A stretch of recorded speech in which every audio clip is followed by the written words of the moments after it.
In case you're ever wondering what my hair looks like, just blown dry, slept on, and that's about it. This is what I'm working with in the morning. So I shampoo it at night, I put some product in it, and then I blow it dry, and once it cools down a little bit, I put it in an elastic on top of my head, like through the mid-shaft area, so it's not tight against my scalp. So you can see I have a little crease that I'm gonna have to get out today. But my ends are undone, you know, they need a little heat to smooth them out. My hair probably needs a good 2 inches off of it, but I'm really enjoying this longer length, so I'm gonna leave it and just kind of put up with it. Anyway, I'm using the Amika thermal brush today in the tutorial. It's got my hair all over it. Sorry, I've been using this, so I should have cleaned this up for you, but I didn't. This is not a blow dry brush like some may think. This is just a thermal brush. So it's been heating here, it's been plugged in, so it's very hot, but it has bristles around it. So I'll just run it through my hair and get a really soft blown out look. So that's what I'm teaching you today using this brush. A lot of times you may find brushes that actually dry your hair as well, so it'll be blowing hot air out and sort of act like a blow dryer with a brush together.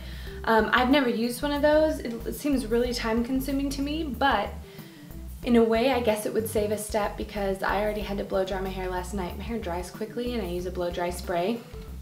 What I like about this versus what I think would happen with one of those blow dry brushes that are similar to this is your hair would sort of fly everywhere, and with those blow dry brushes anyway, your hair needs to be like 80 to 90% dry to begin with to make it not just sit on certain parts of your hair and just like bake them dry, if you know what I mean.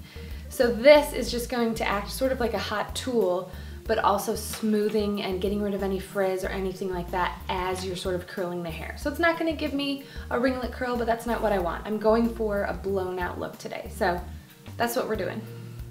So when I'm doing my hair, I always like to work in sections, but I'm gonna begin by brushing it out just because it's a little unruly from being slept on last night.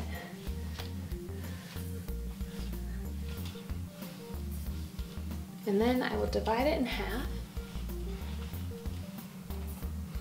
And we will start with the bottom half first. Kind of looks like that half top knot thing people are doing. Okay, first half is divided. I'm gonna take my comb and comb through the section. This is something you should always do, whether you're curling with a traditional curling iron or using a flat iron to smooth out a section or using a thermal brush like this. I'm gonna put it in at my roots, slowly bring it down. Got my ends here in my fingers. I'm sort of wrapping those around as I go. The bristles are grabbing everything. And then I'm just gonna wind it up and just keep pulling down, make sure I don't have any spiky hair sticking through, and get a nice bend at the end. So that gave me a bouncy little bend at the end, and that's exactly what this brush is supposed to do and how it'll look like a blowout at the end. So I like to switch up the directions I'm going as I'm using this and go slowly at first, and you'll get the hang of the grip of the bristles, so you don't need to hold your hair the whole time because it'll get picked up. But so it doesn't all look just bent under, I like to kind of turn these a little bit and then flip another section out so it just all sort of bounces and flows in its own direction. And if you need a little extra help at the end, just pull down and wind that up and you'll get a really nice bend. See that? I love that. I am not good, despite being a professional, I'm really not good at giving myself a proper blowout. I can do the front and top great. So I'm gonna wrap this around this way just to spice up the direction a little bit. But it's kind of hard to work with a blow dryer and a brush. So this takes all of the work out of it, and I'm able to get that look and the volume without having to mess with it.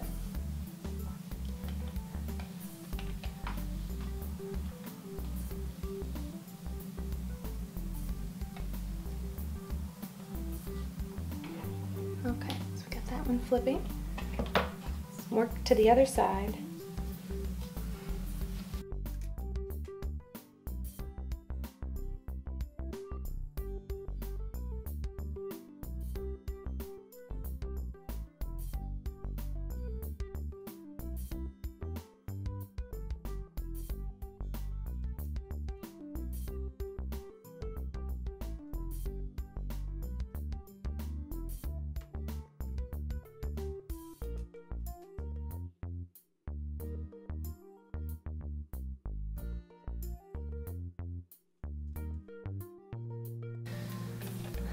I'm sure this goes without saying, but you can do this right on freshly blown dry hair. You don't need to wait overnight like I did. I just shower at night, so I need to blow dry my hair at night. You'll have an even bouncier finish if you do it on freshly blow dried hair. I'm gonna take out these top clips and then divide it into one more section just so I can get some nice pop and also smoothing of this very top mohawk section of my hair. So we'll divide this off, work on that next section I dropped down, and then finished with the top section. Pardon this look while I'm working. So smoothing through the next one I want to take, putting it right in at my roots, slowly working its way down. When I get close to the ends, start to wind it up.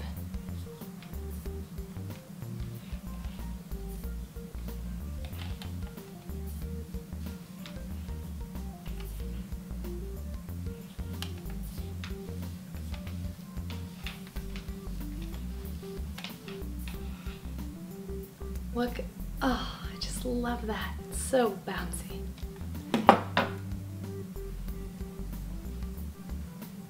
So one of the reasons I almost never wear my hair straight is because my ends are so unruly, and I cut it myself and could probably benefit from a professional. I'm a professional, but a professional cutting it with like fresh eyes, if you know what I mean. But I'm pretty controlling, and I like my hair to look a certain way, and I know I can execute it. It's just not very detailed. So I would love to find someone that could do exactly what I have in mind. And the other part is I'm a little bit impulsive, so a lot of times my trims happen about 10:30 at night. Anyway, this thermal brush has allowed me to really smooth out my hair almost better than the flat iron. I can't really believe I'm saying that, because when I got this I was like, I don't know if this is really gonna smooth, but man, it does. And the flat iron that I have is wonderful. It's very hot, and I'm really trying to keep my hair in good condition. I'll bring this one forward just to change up the variety. And this is hot enough and effective enough without me feeling like I'm really cooking the ends of my hair. I have straight hair anyway, so the flat iron does the trick, but I know I just don't need all that heat, and I really just want my ends bumped under and a little lift at the roots. So this gives me both of the things I'm looking for. Obviously, if you wanted to flip your ends all the way out, you could just do this motion that I'm doing on every section of hair. You don't have to flip any of them under.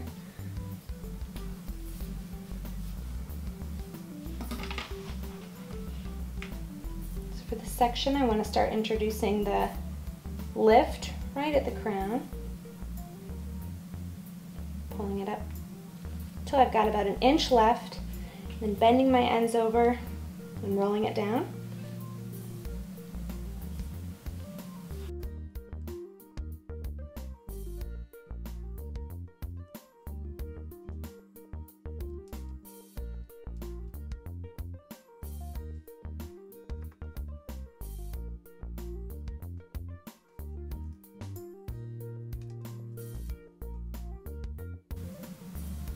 So as far as sectioning goes with this tool, you can take pretty decent sized sections. The thicker your hair is, the thinner sections you want to take. The finer your hair is, you can get away with taking even bigger sections. If you want a lot of variety in the way your ends are flipping, smaller sections is best. Come on. Obviously, long hair, your arms are going to get a little bit tired because you have to pull this pretty far away. I bent my ends a little bit too soon under there. Okay, there we go. So it's something you sort of need to play around with and get the hang of.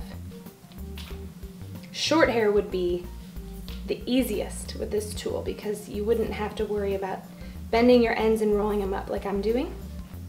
And you'd get a ton of pop right at the roots.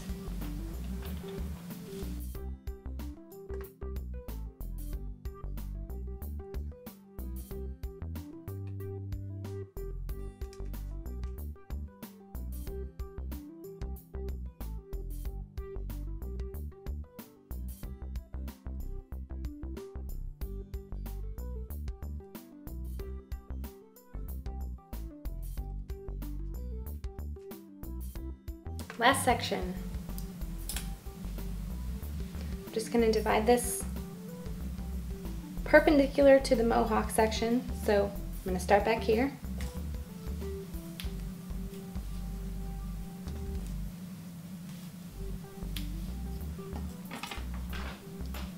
Put it in right at the base, fold it over, and pull it straight up.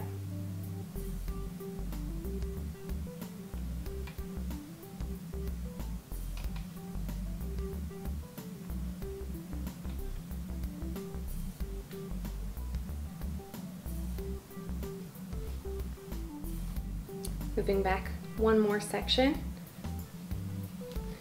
I'm going to aim this one the same way I did the one right behind it, and then the very front of my hair I'll pull forward.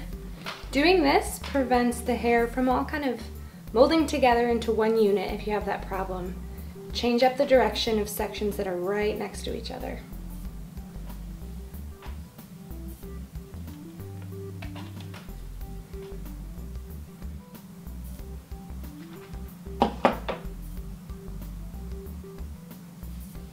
Okay, finishing with this front section, my part on my left. I'm gonna comb this whole piece forward.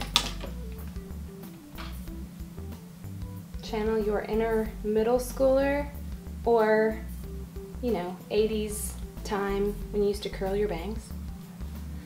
Oh, that was very important to me, and they always had to be perfect. We're going to curl this forward and then push it right back.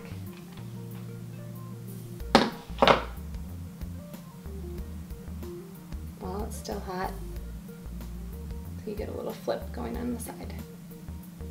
See that? Okay, last section.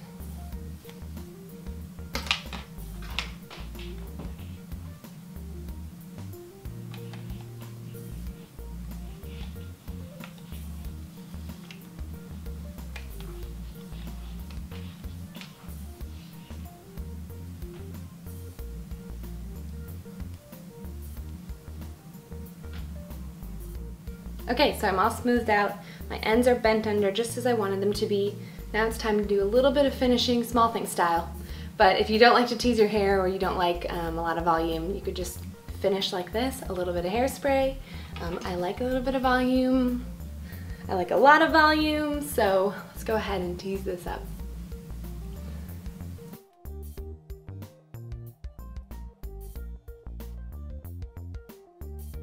This is a great option for freshly washed hair if you want to get a couple days on it, because you didn't use a ton of product, because you didn't need it.